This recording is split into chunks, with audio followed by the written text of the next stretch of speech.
Phone tapping కేసులో SIT నివేదికను నేడు సుప్రీంకోర్టుకు సమర్పించనుంది. ఈ కేసులో ప్రధాన నిందితుడు ప్రభాకర్ రావు విచారణ నిన్నటితో ముగిసింది. నిన్న ఈ కేసులో నిందితులందరితో కలిపి ప్రభాకర్ రావును సిట్ అధికారులు విచారించారు. ప్రణీత్ రావు, భుజంగరావు, రాధాకిషన్ రావు, తిరుపతన్నలను పిలిచి విచారించారు సిట్ అధికారులు. ఈ రోజు ఉదయం 10 గంటలకు పోలీస్ కస్టడీ నుంచి ప్రభాకర్ రావు విడుదల కానున్నారు. ఇదే అంశానికి సంబంధించి పూర్తి డీటెయిల్స్ మా కరెస్పాండెంట్ కుమార్ అందిస్తారు. కుమార్.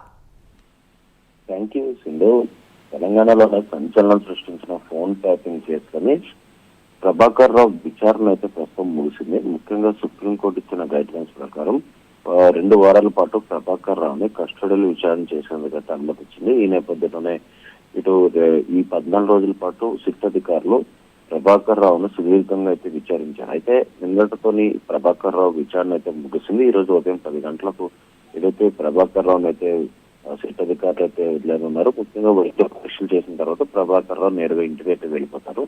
అయితే ఈ 14 రోజుల విచారణలోని సిట్ అధికారులు కొన్ని కీలకమైన ఆధారాలు అలాగే స్టేట్మెంట్ కూడా ప్రభాకర్ రావు నుంచి అయితే తీసుకోవడం జరిగింది. ముఖ్యంగా ఇందులో ఒక పెన్ డ్రైవ్, అంటే ఈ పెన్ డ్రైవ్ లోనే కొద్ది డేటా కూడా ఇప్పటికే పోలీసు అధికారులు అయితే గుర్తించారు. అయితే ఇందులో ప్రధానంగా ఏదైతే రాజకీయ నాయకులు, అలాగే బడా వ్యాపారవేత్తలు, అలాగే జర్నలిస్టులు, అలాగే హైకోర్టు జడ్జిలు, లాయర్లు, వీళ్ళందరి డేటా కూడా ఈ పెన్ డ్రైవ్ లో ఉంది. అయితే ఈ పెన్ డ్రైవ్ లోనే ఇవన్నీ ఎందుకు ఉంచారనే దానిపై సుదీర్ఘ విచారణ అయితే కొనసాగింది. అయితే గతంలో ఏదైతే ప్రణీత్ రావు దొరికిన సమయంలోనే అతను ఇచ్చిన స్టేట్మెంట్ ఆధారంగా ఇటు తిరుపతన్న, రాధాకిషన్ రావు, భుజంగరావును కూడా అరెస్ట్ చేసి వాళ్ళని కూడా విచారించారు. అయితే ఇప్పుడు జరిగిన ఈ 14 రోజుల విచారణలో కూడా నిన్న ఏదైతే తిరుపతన్న, రాధాకిషన్ రావు, భుజంగరావు, అలాగే ప్రణీత్ రావు వీళ్ళందరినీ కూడా సిట్ అధికారులు పిలిపించి ప్రభాకర్ రావుతో పాటు విచారించారు. ఎందుకంటే ప్రభాకర్ రావు వీళ్ళందరికీ హెడ్ కాబట్టి వీళ్ళు ఈ ఫోన్ ట్యాపింగ్ చేయాల్సిన అవసరం దేనికి, అయితే వాళ్ళకి ఎవరు ఆర్డర్స్ ఇచ్చారనే దానిపై అందరినీ ఒకేసారి విచారించారు. అయితే ప్రభాకర్ రావు కూడా పైనుంచి ఆర్డర్స్ రావడంతో ఏదైతే పెద్ద స్థాయి వ్యక్తులకి ఈ ఫోన్ నెంబర్లు ఆ డేటా ఇచ్చి ఆ ఫోన్ ట్యాపింగ్ చేయించినట్లు గుర్తించారు. అయితే ఈ పై వ్యక్తులు ఎవరనే దానిపై ప్రస్తుతం ఒక క్లారిటీ అయితే రానుంది. అయితే ఇప్పటికీ 14 రోజుల రిమాండ్ లో కూడా ఈ విచారణలో కూడా కీలక సమాచారాన్ని సిట్ అధికారులు సేకరించారు. అయితే ముఖ్యంగా ఇందులో గత 10 ఏళ్లలో, అంటే టీఆర్ఎస్ హయాంలో ఉన్నప్పుడు ఈ ఫోన్ ట్యాపింగ్ జరిగింది కాబట్టి ఇందులో అగ్రనేతల హస్తం ఉన్నట్లు కూడా పోలీసులు గుర్తించారు.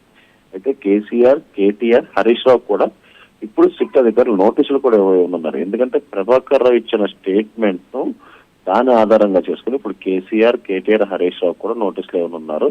అయితే ప్రభాకర్ రావు స్టేట్మెంట్ ను ఫైనల్ ఛార్జ్ షీట్ లో పొందుపరుచుతున్నట్లు కూడా సిట్ అధికారులు అయితే చెప్తున్నారు. అయితే జనవరి 16న సుప్రీంకోర్టుకు ఈ ఫోన్ ట్యాపింగ్ నివేదికను కూడా సిట్ అధికారులు అయితే ఇవ్వనున్నారు.